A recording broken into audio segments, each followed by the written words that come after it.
오늘도 예배 잘 오셨습니다. 같이 기도하고 하나님 앞에 예배 드리도록 하겠습니다. 하나님 감사합니다. 하나님이 이 아침에도 우리를 깨워주시고 우리를 이렇게 불러주십니다. 이것이 은혜입니다. 하나님 앞에 설 수 있는 기회가 있고 하나님이 불러주신 것이 얼마나 감사한지 모르겠습니다.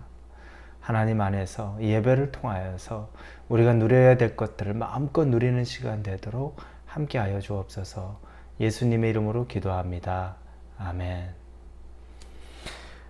오늘 우리 하나님이 주신 말씀은 마가복음입니다. 오늘부터는 우리가 마가복음을 통해서 새벽 예배 말씀을 살펴보겠습니다. 마가복음 1장 1절에서 8절까지의 말씀입니다.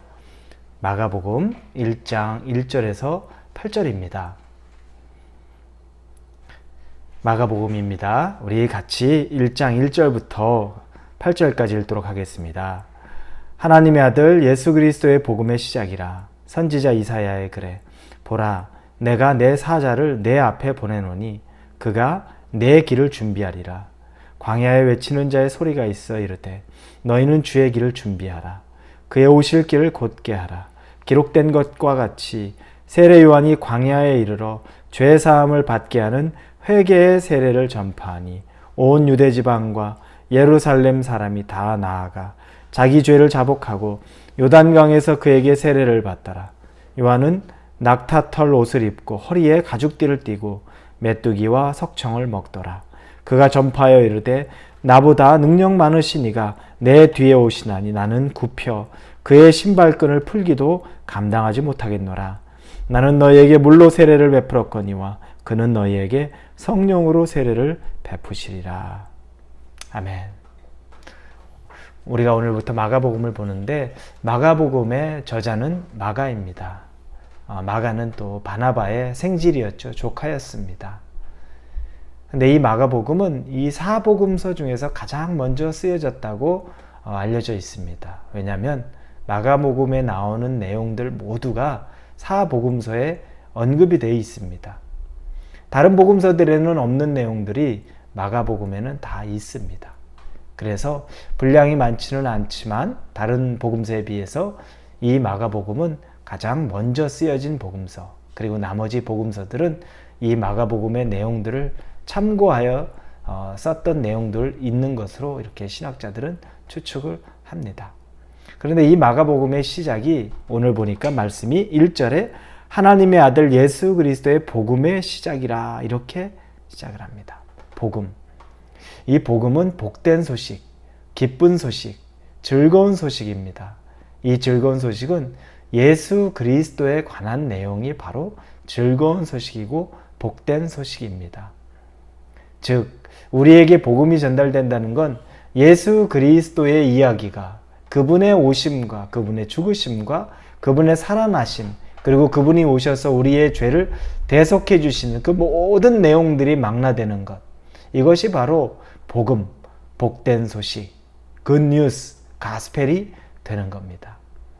예수님 믿고 여러분 복을 얻었다, 복된 소식을 받았다. 이건 예수님 믿었더니 또 부자가 됐다, 예수님 믿었더니 진로가 잘 결정됐다, 예수님 믿었더니 자녀가 좋은 학교에 갔다, 이런 내용하고는 차원이 다른 겁니다.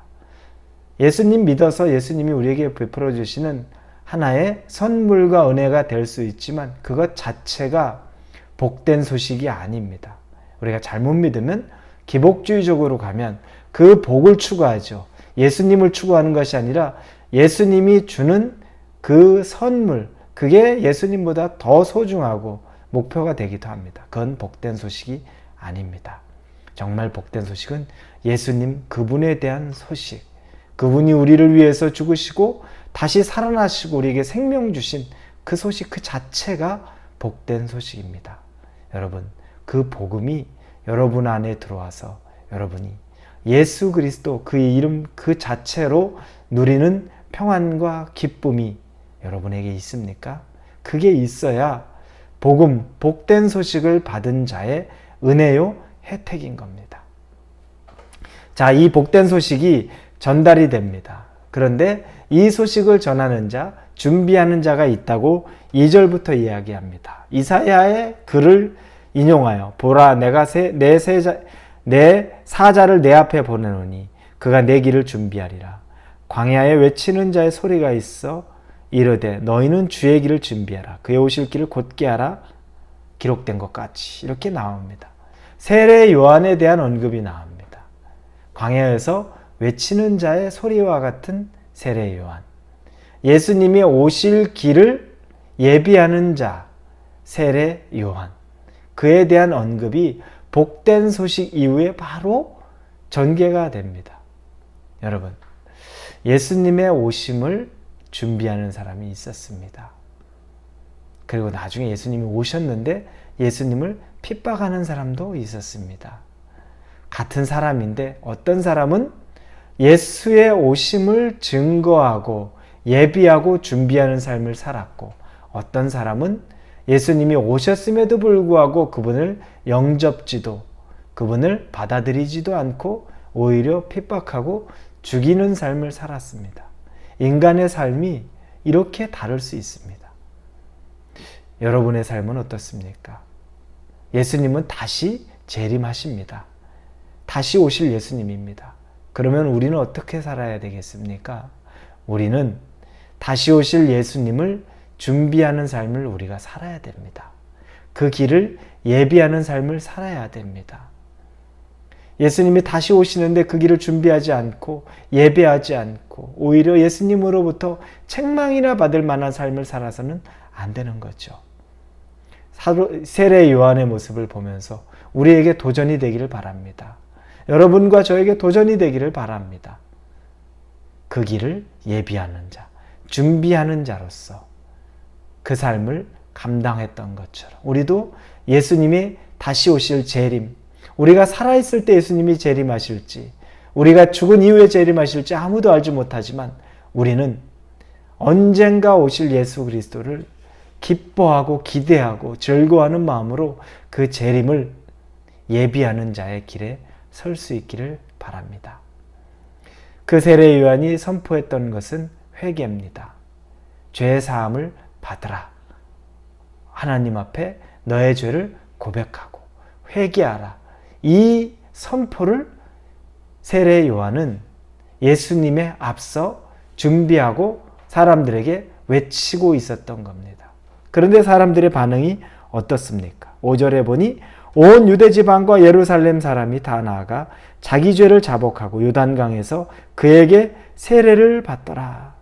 이 회개의 세례를 선포하고 회개를 재촉하고 그들에게 회개하라고 선포했던 세례 요한의 이 외침을 사람들이 받아들이고 온 광야에서 다 그에게 나와서 자복하고 엎드려지고 그에게 세례를 받는 장면이 나옵니다.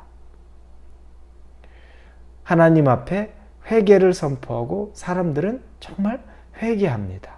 그리고 그에게 물 세례를 받죠. 어떻게 이와 같은 예비하는 자인데 예수 그리스도도 아니었는데 이런 능력이 나타날 수 있었을까? 세례 요한에게는 무언가 특별한 것이 있었을까? 그 말씀을 보니 이후에 보는 말씀으로 우리가 추측할 수 있는 건 세례 요한은 첫째, 삶이 예수 그리스도를 증거하기에 부족함이 없었습니다. 그가 광야에서 6절부터 낙타털 옷을 입고 허리에 가죽띠를 띠고 메뚜기와 석청을 먹더라. 그는 좋은 집안 출신이었죠. 그럼에도 불구하고 광야에서 예수의 오심을 예비하고 준비합니다. 세상의 즐거움으로 자기를 채우지 않았고 세상의 성공과 부유함으로 자기 자신을 만족시키려 하지 않았던 겁니다. 오직 다가올 오실 메시아를 준비하며 광야에서 그는 최소한의 삶으로 그 땅 가운데서 예배자의 길을 걷고 있었던 겁니다. 삶이 예수 그리스도를 증거하고 예비하기에 부족함 없었던 모습, 그게 다른 사람에게도 도전이 됐던 겁니다. 그의 삶이 신앙이었고 그의 삶이 회개의 선포에 부합한 모습이었던 겁니다. 이것 또한 우리에게 도전이 됩니다. 내가 할 거 다 하고 즐길 거 다 즐기고 세상에서 누릴 거 다 누리고 예수를 증거하는 것. 그게 과연 삶이 다 예수를 선포하고 준비하는데 부족함 없는 것인가? 한번 돌아볼 필요가 있습니다. 두 번째, 그는 겸손한 사람이었습니다. 그가 7절 8절에 전파하여 이르되 나보다 능력 많으신 이가 내 뒤에 오시나니 나는 굽혀 그의 신발끈을 풀기도 감당하지 못하겠노라. 나는 너희에게 물로 세례를 베풀었거니와 그는 너에게 성령으로 세례를 베푸시리라. 사람에게 겸손함을 넘어 하나님 앞에서 오실 메시아 앞에 그 자신이 얼마나 나약한 사람인지, 그의 신발끈을 풀 수조차도 없는 자, 나는 그런 부족한 자다. 나는 그렇게 아무 보잘것없는 자라고 선포하고 이야기합니다. 이 말은 쉽지 않습니다. 왜냐하면 이 세례 요한 앞에 엎드려지는 사람이 한둘이 아니었습니다. 온 사방에서 그에게 광야로 다 나와서 그에게 물세례를 받고 그가 선포하는 것에 아멘으로 화답하며 엎드려지는 역사가 일어났습니다. 그럼에도 불구하고 그는 자기 자신에 대한 겸손의 마음을 잃지 않았습니다. 잊지도 않았습니다. 그래서 다가올 예수님이 영광 받으셔야 되고 자신은 하염없이 부족한 자라는 것을 고백합니다. 사람들에게 선포했던 겁니다. 즉, 나를 따르는 것, 내 제자가 되는 것,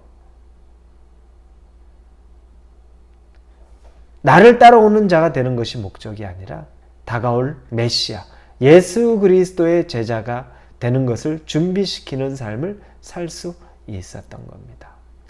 사랑하는 우리 성도 여러분, 우리도 다가올 예수님, 재림을 준비하는 세례 요한 같은 사람의 삶을 살기를 여러분에게 권면하고 축복합니다.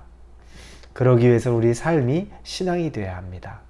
누구에게도 우리의 입술로 선포하는 것이 삶으로 먼저 증거가 돼야 됩니다. 그리고 우리는 겸손해져야 합니다. 내가 높아질 여력이 없고 내가 높아질 이유가 없고 오직 예수 그리스도만, 하나님만 영광 받으시는 것, 그것이 바로 우리가 선포해야 될 복음입니다. 그 복음을 선포하며 사시는 저와 여러분이 되기를 주님 이름으로 축원합니다. 기도합니다. 아버지 감사합니다. 세례 요한의 모습을 보며 다가올 예수님을 우리가 다시 증거하고 예비하고 준비하는 삶을 살아야 되는 것에 마음을 집중합니다. 우리의 삶이 예수님을, 다시 오실 예수님을 증거하고 선포하는 삶 살게 하여 주옵소서. 예수님의 이름으로 기도합니다. 아멘.